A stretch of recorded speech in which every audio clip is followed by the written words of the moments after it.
Craftsman Days are here at Lowe's with big savings on the tools you need. Save $100 on the Craftsman V20 6-tool power tool combo kit, now at $199. No matter what the project is, Craftsman's high-quality, high-performance products empower you to build on. Stop by your nearest Lowe's store and check out the full line of Craftsman tools today. Valid through 6/18 while supplies last. Selection varies by location.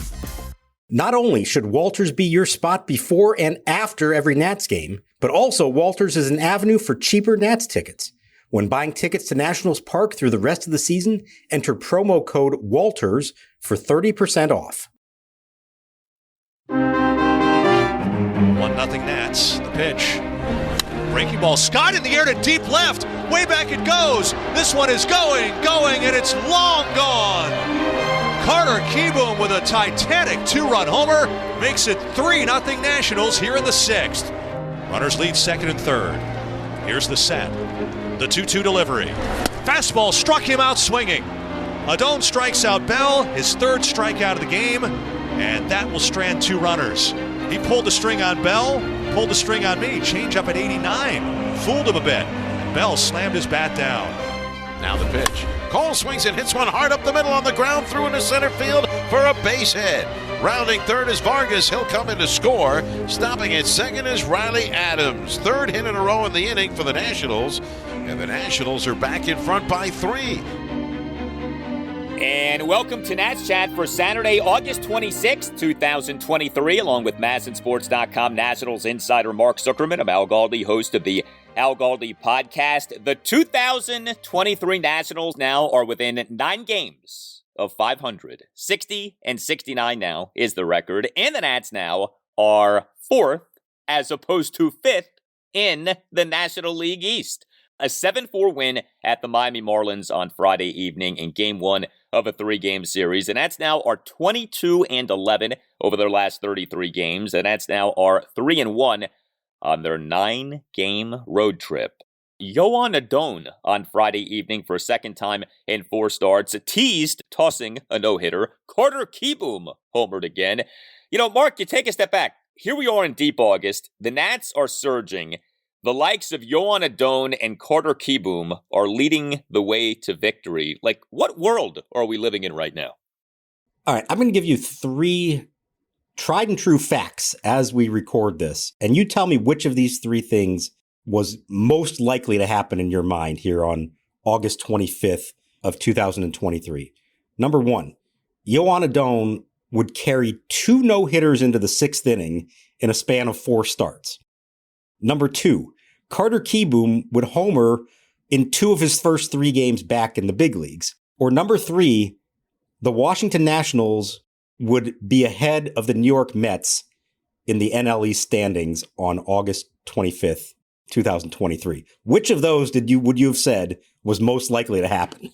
I think we have a 3-way tie, my friend. I don't know that anyone would have ever said that any of those 3 things would have been likely well into the month of August. I mean, you in April and May can have fluky, quirky things, and you say, oh, wow, isn't that surprising? Or, oh, wow, who saw that coming? But no, we have had a season. Like, the season is aging here. We've got a month and change left in the regular season, and yet these things that Mark just listed are, in fact, the case. It is bonkers. It is awesome. It is exciting. You know, these last 6 days have been wacko for the Nats. I mean, there have been so many things going on with this team. It is easy to lose sight on things and perspective on things. But yeah, this team continues to win. And this team, again, 22 wins in 33 games. You think about that. That's essentially a 5th of a season. You're 22-11 over a 5th of the season. That is remarkable. Well, Joan Adon, wow. I mean, what is this here? So he's made 4 starts in this latest go-round at the major league level. 2 of the starts, he's tossing a no-hitter. The other 2 starts have been forgettable starts. He had 1 start in which he allowed 2 runs in 3 innings, got pulled due to leg cramping. And then his most recent start prior to this past Friday night was the previous Friday night, August 18th, an 8-7 win over the Philadelphia Phillies at Nationals Park. Adon in that game, 6 runs in 4 innings. So you can't say that like he's been lights out, but in 2 of the 4 starts, yeah, he has been quite good. And he, on this Friday evening in this 7-4 win at the Marlins, did tease tossing a no-hitter, if you can believe that. So he ultimately gave the Nats 6 shutout innings. He gave up just 2 hits, both of which were singles. He issued a hit by pitch. He had 3 strikeouts versus no walks. Adon tossed 4 1/3 perfect innings before issuing a 1-out hit by pitch of Brian De La Cruz in the bottom of the 5th. And here's where it gets a little complicated. So Adon, in real time watching the game, tossed 5 2/3 hitless innings before giving up a 2-out single by Luis Arraez to right center field in the bottom of the 6th. However, what had been a fielding error by shortstop C.J. Abrams in the bottom of the 6th with 1 out was changed to a single. So I guess you say officially the first hit that Adon allowed was a 1-out single by Jazz Chisholm Jr. up the middle in the bottom of the 6th. For record keeping, what do we say? Adon tossed 5 1/3 hitless innings or 5 2/3 hitless innings? I'm going to say he carried a no-hitter into the 6th inning. That's about the best I can come up with. Look, if you watched that live and then you saw the replays of it, it was clearly a hit. I think the ball skipped off both the rubber and then second base. So to call that an error initially on Abrams, I thought was pretty egregious. So thankfully, in this case, he gave up a clean hit after that, because the last situation you ever want to see happen is an official scorer to retroactively change a call that affects a no-hitter. So thankfully that was not the case here. And, we can laugh about it afterwards, but my God, if that had been all that was preventing him, or if that, if the call stood somehow and he was going to get credited with a no-hitter when he didn't really deserve one, that would have caused all kinds of controversy. But listen, this guy, there's a consistency issue, obviously, but he has the stuff. And when he locates it well, and when I say locate, I mean on the edges around the corners. And you saw at one point, Masson showed the plot of where all his strikes were. None of them were down the middle. They were all around the 4 corners. The stuff is so good that he can be really effective with it.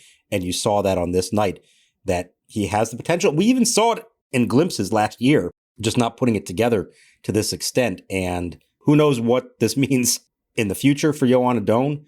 But there's at least enough here to make you say, I want to see more of this and see if he can actually harness this on a regular basis. Age 24 season. We, of course, had seen him for, portions of previous seasons. Remember, though, he is only pitching for the Nats at the major league level right now because Trevor Williams went on the bereavement list. It was Adon who got the call with Williams on the bereavement list for that game. Now, a few Saturdays back, August 5th, a 7-3 win at the Cincinnati Reds. And Adon in that game, 3 runs, 6 innings, 7 strikeouts versus no walks, began that outing by tossing 5 2/3 perfect innings. But the whole reason that we have this quote-unquote 6-man rotation is Adon and what he did in that game at the Reds. I mean, had he gotten bombed in that game at the Reds, I'm guessing we probably would not have this 6-man rotation right now. So there is talent, there is the consistency issue, and there's a whole lot of variance here. I mean, there's no question about that. We've seen that over these last 4 starts. So, one thing with the Nats, and I think at this point this has become pretty clear, right? When you talk about like the prospects and, who is a coming when it comes to the major league level, position players, the Nats are loaded right now. Pitching prospects, not so much. Now, there are some guys to be thinking about, Jackson Rutledge, perhaps principal among them, Cade Cavalli, obviously, in the comeback from Tommy John. But there is opportunity for a Joan Adon, a Jake Irvin to make hay here. And we have seen Irvin do that this season. And I hope that we do see Adon do that. And it would be nice to be able to say at the end of this season, you know what? Adon, like Irvin, made his case as this season went on. What you would love to have happen would be next spring for them to come to camp and say, we have 6 or 7 guys who are worthy of a spot in the rotation and somebody's going to get squeezed out. Not, we've got a wide open competition for the 5th starter's job and somebody wins it by default.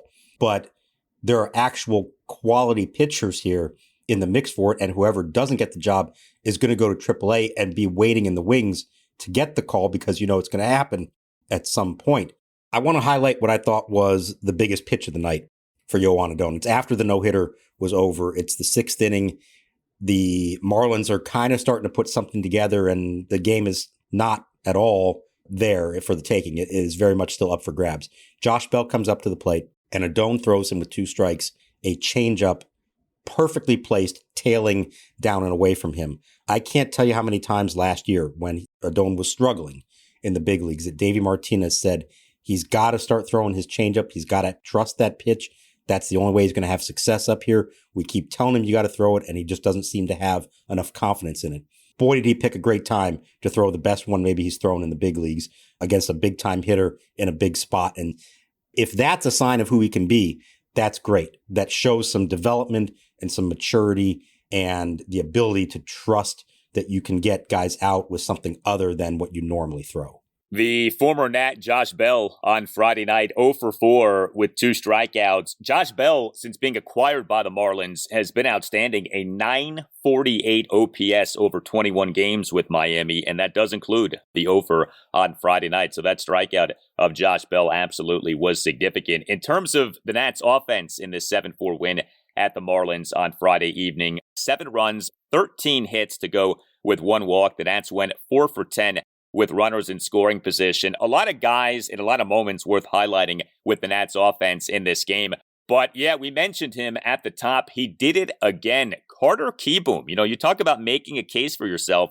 Is Kieboom in the midst of doing that? We obviously need to see more. It's only been a few games for him in his latest go-round at the major league level. But Carter Kieboom on Friday evening as the Nats starting third baseman and number 5 batter, 1 for 3 with a 2-run homer, also drew a hit by pitch. Kieboom in the Nats 2-run sixth, a 2-out first pitch, 2-run home run on a bomb to left field for a 3-0 Nats lead, 409 feet per Statcast. This is quite cool what Carter Kieboom is doing here. Seeing him hit, I don't know if this is his last true chance with the Nats at the major league level, but this may be his last true chance with the Nats at the major league level. And so far, he is making the most of that chance. It feels like it's his last chance. Who knows what's going to happen this winter and what kind of moves they make or how close they think Brady House is, but it does feel like this is one final opportunity for a guy who, as we said earlier in the year, had fallen off the radar completely. Think about over the course of his career since he came up in May of 2019 when they were desperate for help at shortstop when Trey Turner got hurt and Kieboom was still considered their best position player prospect. Think about all that time since then. How many big Carter Kieboom moments can you name off the top of your head where you said, wow, that was really something? There aren't very many of them, unfortunately. Homered his major league debut, homered again a couple nights later. I want to say he had a walk-off hit late in the 2021 season, but it was like a little looping liner up the middle, was not hit hard, anything like that. There just have not been that many of these. So to see 2 of these moments now for him in just a couple of days since he came back, hitting the ball with authority that we have just not seen from him in the past, that's huge. And you heard him say it to Dan Kolko right after the game. It means so much more to him because he's helping the team win. It would be one thing if he came back up, the team was struggling, and he was having a little bit of success personally. But you can tell at this stage, the mindset that he has right now is, I just want to get back in the big leagues, and I want to make a difference. And he is making a difference in a very limited sample so far. He's going to keep getting more opportunities. We'll see how it goes. But you can't help but feel good for him. He's been through a lot physically because of the injuries, but even, I think, emotionally, he's a guy who's been on a roller coaster and at times has not been great at handling the situation that he's been in, and he'd be the first to admit it. He seems to be in a different headspace right now, and good for him for now making the most of this opportunity, at least through the first few games that he's had a chance to play. So I know the thinking has been he'll face left-handed pitching, and, he is coming off Tommy John surgery and also a right shoulder impingement, but given that we only do have a month and change left in this regular season, and given that this might be his last true shot with the Nats at the major league level, I feel like there should be a focus and intent to play him a good bit here. Now I don't want him to be playing if he's hurting or anything like that. So if the health is really a concern, then you don't have to force this. But at the same time, I feel like there is a little bit of urgency here of we need to get Carter Kieboom plate appearances. We need to get him in games, and we need to see what we have in him here. We need to give him this opportunity. I don't know how committed the Nats are to doing that down the stretch of this season, but especially if he is hitting, it matters that this team gets a sense of what it does have in Carter Kieboom. And him playing, 2, 3, 4 times a week, that's not going to do you the kind of good that him playing, 5, 6, 7 times a week could do. So I hope that that's where we end up over the course of these next few weeks. We'll see. Yeah, I think when they head home on October 1st, whenever it is that the season ends, They need to know the answer to this question. The last thing you want to have happen is for them to say, well, maybe Carter Kieboom's a part of it. Maybe he's not. We need to see more. Maybe we'll give him another shot. Maybe we won't. They do need to have more of a definitive answer. And the only way you're going to do that is seeing him out there with more regularity.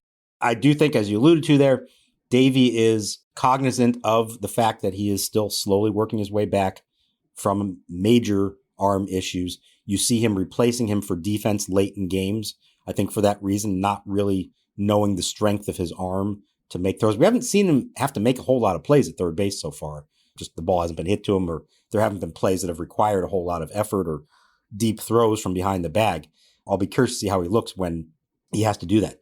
But I'm looking at this kind of like the situation was with Stone Garrett a little while ago, which was he was clearly pegged as a platoon guy just going to play versus lefties.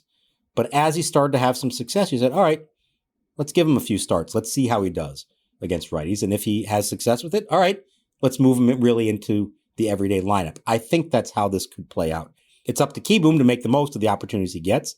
But if he does keep performing, I think you will see him become more of a regular, provided health is fine, the arm is fine. I think you'll start to see that. But I don't think that the idea is right from the get-go to put him out there every single day. I think they want to sort of ease his way back in, find favorable matchups, and then if he has success, you start playing him more after that.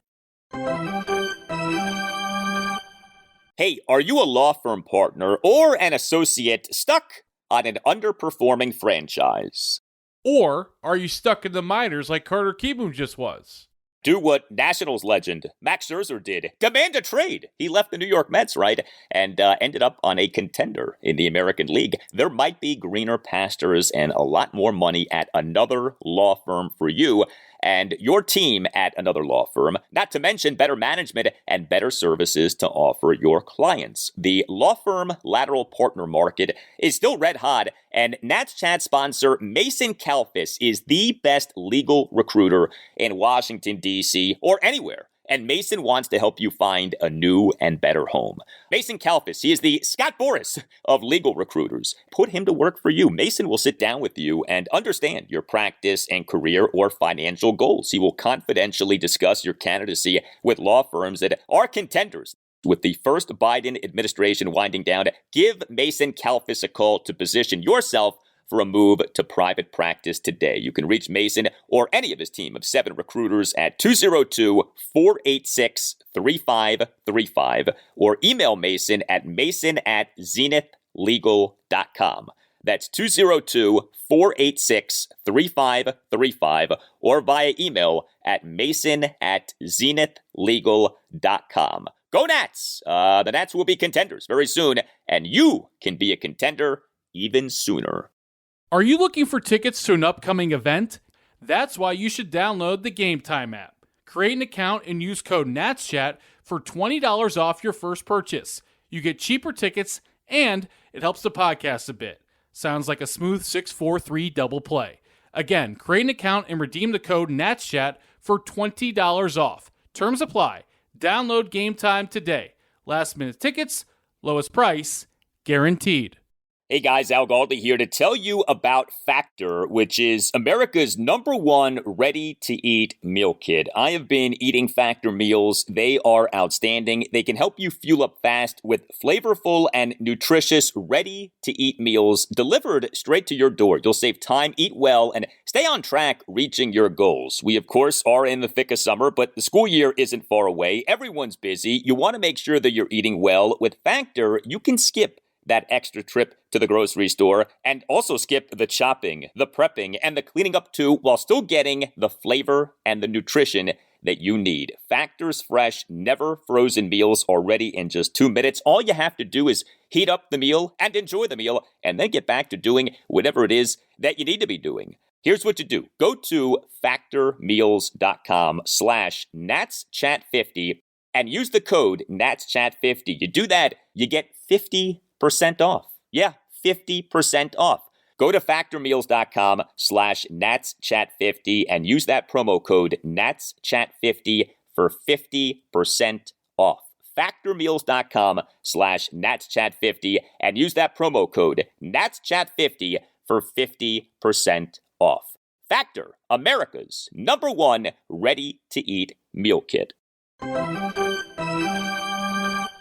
Here's your Dylan Cruz update for the game played on Friday evening as the Harrisburg Senators lost 2-1 in 11 innings to the Reading Fightin' Phils.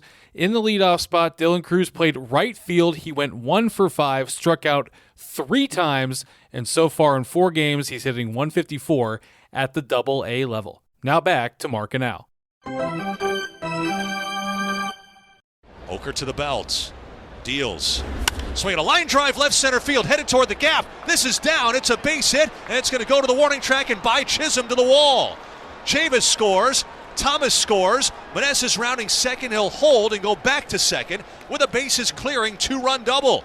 The Nationals tack on 2 here in the 7th and lead Miami 5-0. Meneses has 3 RBIs in the game, 73 on the season, and that'll be the knockout punch on Okert here in the 7th. Nats on Friday evening got yet another big run-scoring hit from Joey Meneses this season. Meneses on Friday evening as the Nats starting first baseman and #3 batter, 1 for 5, but the one was a 2-run double. Also had an RBI groundout, so a 3-ribby night for Joey Meneses. He had an Nats 3-run 7th at a 2-out 2-run double to the left center field gap for a 5-0 Nats lead. An eventful night on Friday evening for Alex Call. He is the Nats starting center fielder and #8 batter, 2 for 4 with a double and an RBI single, but he also got picked off and he also got charged with a fielding error in yet another instance of 2 Nats outfielders either colliding or coming close to colliding. In this case, the 2 outfielders did collide. Call in the top of the 5th had a 1-out double to left field, but he then got picked off at second base for the 3rd out in an inning in which the Nats had runners on first and second with 1 out, but did not score a run. And what made Call getting picked off even worse was that it happened while the Nats' best hitter this season, Lane Thomas, was in the batter's box. But also for Call in this game, he and the Nats 1-run 8th had a 1-out RBI single up the middle for a 7-4 Nats lead. And also for Call in this game was that aforementioned error. Bottom of the 1st, Cole got charged with a 1-out fielding error on a fly ball by Jorge Soler. 3-1 pitch, swung on, hit high in the air. Center field, not deep. Shallow right center, Thomas and Cole both coming. And they have a miscommunication, and the ball is not caught. Now, this was actually scary for several reasons. So Thomas was down after the play, and it looked like he hit his head. I mean, you wondered, did the guy suffer a concussion? Ended up staying in the game. But of course, another aspect to this is you just lost Stone Garrett. If you lose Lane Thomas, like, oh boy, what are you looking at in terms of outfield depth at that point? Call on the play, if you watch the replay, initially went back on the ball, but then came charging in. So a lot to take in with Alex Cole's Friday evening. Let me sum it up this way and pose this question to you, Al. If Victor Robles had the exact same game that Alex Call had, what would the reaction have been to it? Quite vocal. And what would the post-game comments from Davey Martinez have been? I'm guessing quite vocal.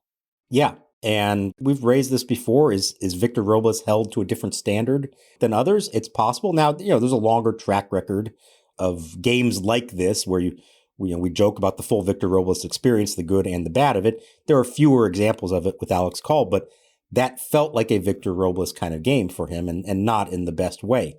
The error, the mistake, okay, it's going to happen sometimes. You got a bad break. You didn't hear each other calling for the ball.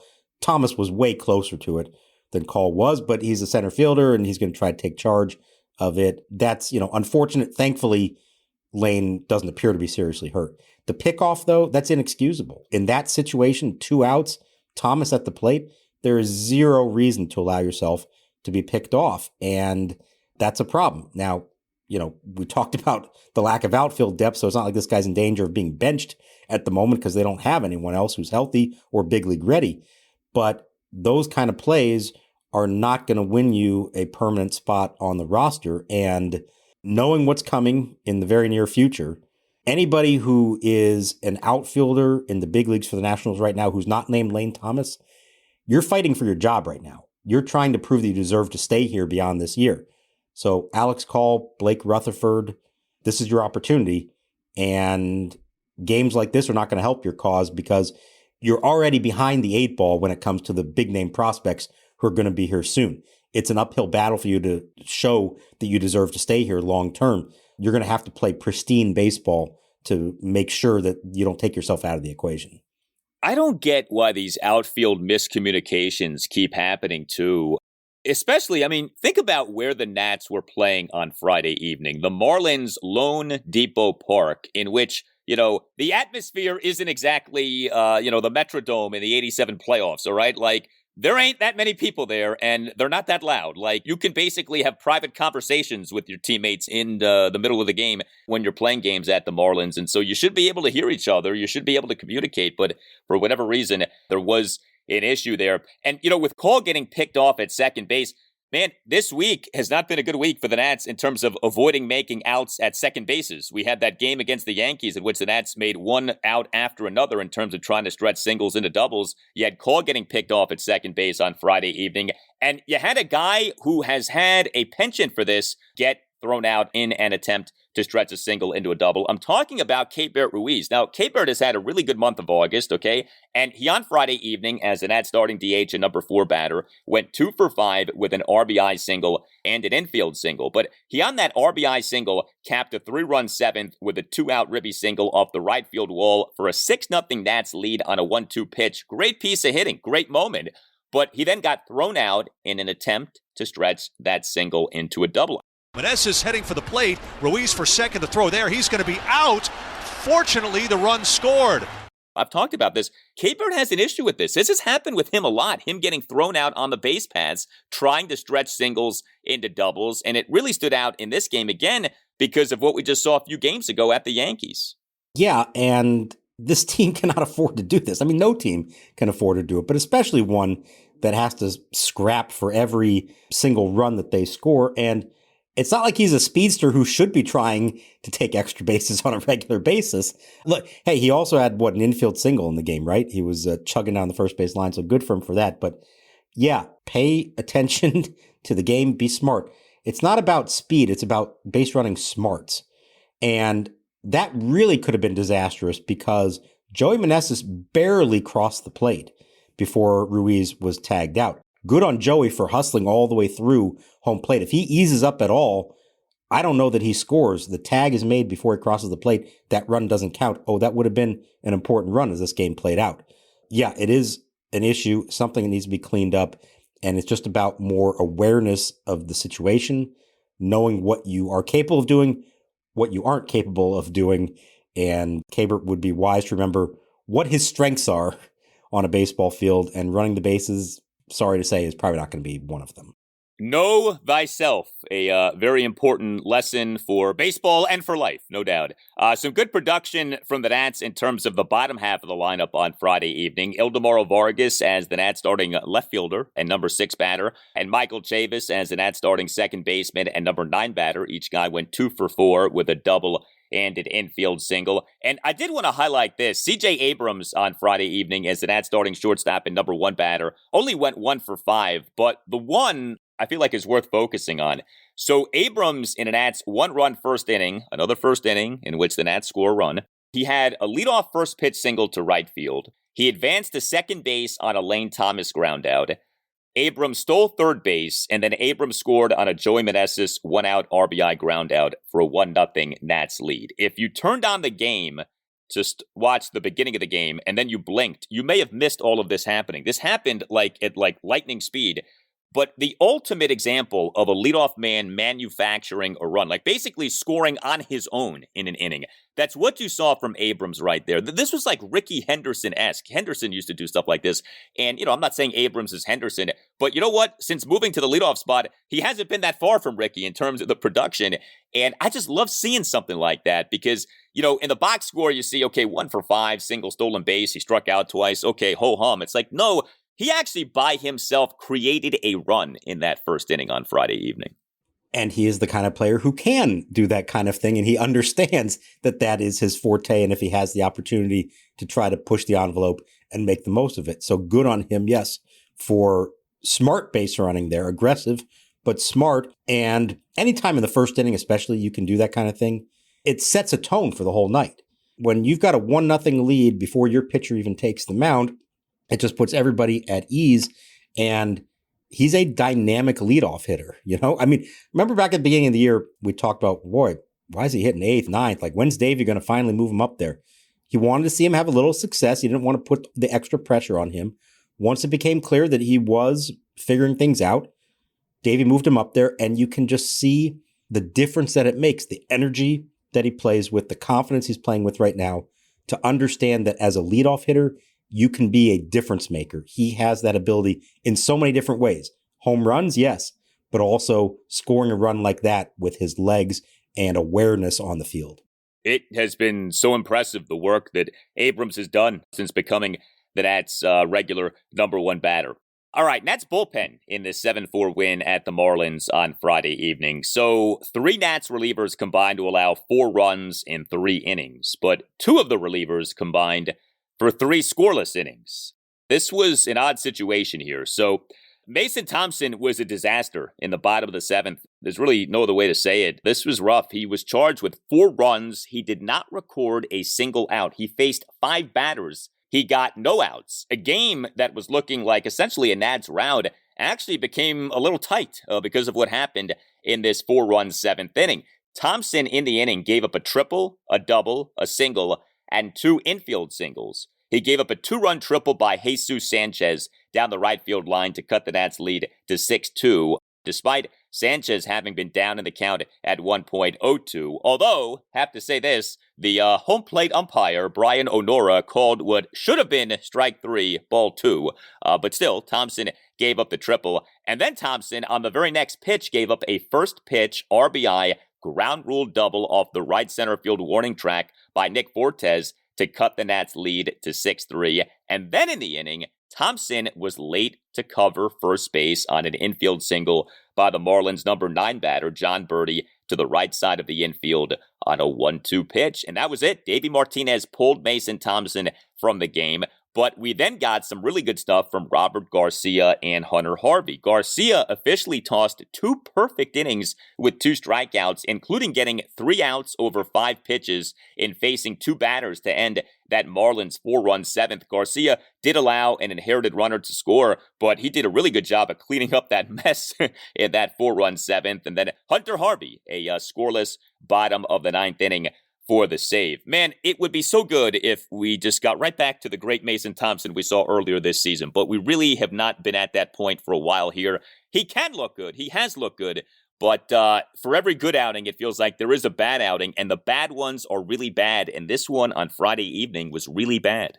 And there's just no middle ground with him. It's all or nothing, it feels like. There's no, well, he got into a little bit of a jam, but he got out of it, or he had to throw a lot of pitches, but he ultimately made them when he needed to. And okay, the blown strike 3 call by Brian Onora was bad. I mean, how often do you see pitcher, catcher, and batter all start to leave the field, assuming that it's strike 3 and no, it's called a ball? So that's bad. However, as you say, it's still the pitcher's job to forget about that, recompose yourself, and go make a good quality pitch to get the guy out. Now, he doesn't do that. He ends up giving up the triple, and it's a very important moment in the game and changes a lot. You have to, after that point, not let that affect you. And from afar, from my view, it seemed like he absolutely let it affect him, never more so than in being late to cover first base on a ground ball to the right side. I know it was a ball that either first baseman or second baseman could have potentially fielded. You're a pitcher. As soon as you see a ball go that way, you are conditioned from day one of spring training, get over there. Even if the first baseman makes it back, you back off. You got to get over there just in case. And he was late to it, and that hurt things as well. So a really rough appearance for him. And I thought it was going to be even more damaging than this, because when they're up 6-0, I'm thinking to myself, okay, maybe finally, for the first time in a long time, they can win a game without using Harvey and Finnegan. There have been very few cases of this. They've won only a couple of games during this great stretch they've been on. Only a few of the wins have been by more than 3 or 4 runs. And they were in a position to do that. And both those guys needed a day off. Now, ultimately, you saw Finnegan did get the day off. Didn't matter whether it was a save situation or not. But boy, it would have been nice for Hunter Harvey to have the day off as well. He had just pitched the day before in New York. High leverage spot against the heart of the Yankee lineup. Now, good for him. He was pretty solid in the 9th and securing the save. Not a whole lot of drama there, so that's good. But now he's probably knocked out for a day because of it. Robert Garcia was the unsung hero of it all with 2 scoreless innings against the team that gave up on him earlier this summer. That was a lifesaver because I'm sure Davey wanted to use as few relievers as he had to get through this game. But boy, the Mason Thompson inning changed that game a lot and changed the usage in the bullpen on a night when you really hoped they wouldn't have to use those top guys. And, he faces 5 batters. He doesn't get a single out. I mean, clearly Davey was trying to give Mason an opportunity to work his way out of the mess and continue on. Davey didn't have the quick hook, but what are you supposed to do? Just keep him out there and let it be batting practice for the Marlins? No, you got to try to get outs and you got to try to get the win. It's worth noting the Nats don't have a scheduled off day until, believe it or not, Labor Day. The Nats do not play on Labor Day this year, which is kind of odd, but there is no off day scheduled anyway for next week. So when it comes to bullpen usage and, Hunter, Harvey, Kyle Finnegan, there isn't just some obvious off day that's coming up here shortly to where that those guys won't be pitching. So yeah, other relievers have to get outs. We've talked about this. It can't just be the Harvey and Finnegan show as much as those guys have been leaned on so far this season. One more thing. So you were among those who reported on the development with Mike Rizzo this past Monday afternoon. The Nats nearing a contract extension with him. We also that day had the reports of the Nats having agreed on an extension with Davey Martinez. The Davey extension became official on Tuesday morning. The Rizzo extension still has not been announced. We talked about the possibility of him going to the Chicago White Sox a few episodes ago. That talk has cooled off. I know there's a sense that the White Sox might promote from within. Bob Nightingale of USA Today, he on Friday afternoon tweeted that Mike Rizzo's extension with the Nats will soon become official. So I guess there's no reason to think that this isn't going to happen. Why do you think, though, that it hasn't yet been announced and presumably hasn't yet been finalized? What do you think the holdup is? My hunch would be that while everybody acknowledges that it is most likely going to happen, because why would either side not want it to happen, that Rizzo is in a position to have some leverage here and to maybe try to negotiate a little bit more. And remember the last time he did this, he even almost admitted to us after the fact that he didn't really help his own cause by essentially saying publicly beforehand that he wanted to stay, that he wasn't seeking anything that outrageous in salary in terms of length. I think he wanted to be paid among the better GMs, but he didn't feel like he needed a really long-term contract. Well, maybe this time around he's trying to play a little more hardball, and he has every right to do that. My sense would be that there's just been a little more negotiation involved this time with who knows what the future holds, but it's possible this is the last contract he ever signs for himself, given his age, 62, the state of things. I don't know how much longer he wants to keep doing this on a day-to-day basis. So maybe that's part of it. But I have no reason to think that it ultimately won't get done. I think there's too much incentive all around for it. And, as we know that, well, it was nice to get Davey's deal done when it happened. That doesn't have to be done yet. They have till the end of the season before the contracts expire. And usually they have taken a while to do these things. So I think it will happen here at some point. You don't want that lingering for too long. But my hunch would just be that he's playing a little more hardball than he has in the past, and they're just trying to work out the exact arrangements of it. But I think deep down, everybody understands there's little reason to think that they won't get something done here at some point. I think another leverage point for Mike is this. The Nats have announced the Davey deal. The Davey deal is done. So if for some reason the Lerners did not re-sign Mike Rizzo and had to hire a new GM, you'd be hiring a new GM with the manager already in place and having just been extended. How many GMs want that, to come into a job and have the manager force-fed onto them, So that's something else that actually works in Rizzo's favor right now, that Davey deal got put out there. But yeah, hopefully we get that announcement soon, but we haven't gotten it yet. You tell us what you think. Hit us up on Twitter @Nats_chat. You can email the show, natschatpodcast@gmail.com, including if you'd like to sponsor the program. We'd love to have you. Hit up Tim Shover, see what we can do for you. natschatpodcast@gmail.com. We have a website, natschatpodcast.com, at which you can get a Nats Chat Podcast t-shirt. And we very much appreciate all of you who have already ordered Nats Chat Podcast t-shirts. All Nationals radio highlights on Nats Chat are courtesy of 106.7 The Fan. A thank you to Tim Newmark for the Nats Chat Podcast music. Visit timnewmark.com. For Mark Zuckerman, I'm Al Galdi. We thank you for listening, and we'll talk to you next time on the Nats Chat Podcast. Runners first and third. Runner from first, Stevenson goes, swinging a ground ball toward the middle, and it'll skitter off the glove of Lindor, out into center field. Bell scores, and a Curly W's in the books. Carter Kieboom with a ground ball off Lindor's glove into center field for a game-winning hit. And the Nationals have come from behind with 2 runs in the bottom of the 9th inning. And they have defeated the Mets here in the final meeting of the year between the two teams. Kieboom is mobbed out near second base.